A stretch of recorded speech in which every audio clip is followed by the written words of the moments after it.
निश्चितच झालेली घटना ही वेदनादायी आहे.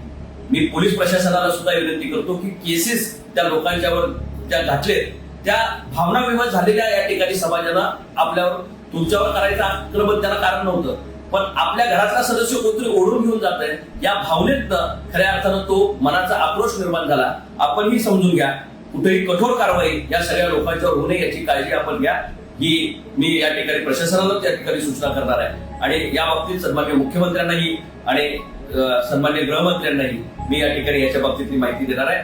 आपण संयम राखा. निश्चितपणे एक नागदेवतेची लढाई आपण जिंकलोय.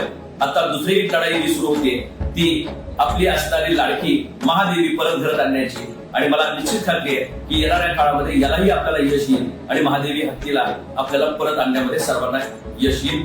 आपण संयमानं पुढे जावं एवढी कळकळीची विनंती. आपला प्रतिनिधी म्हणून जसं मला संधी मिळेल तसं पार्लमेंटमध्ये महादेवीचा विषय आपल्या कानावर आल्याशिवाय राहणार नाही हे वचन मी आपल्याला या निमित्तानं या ठिकाणी देतो. धन्यवाद.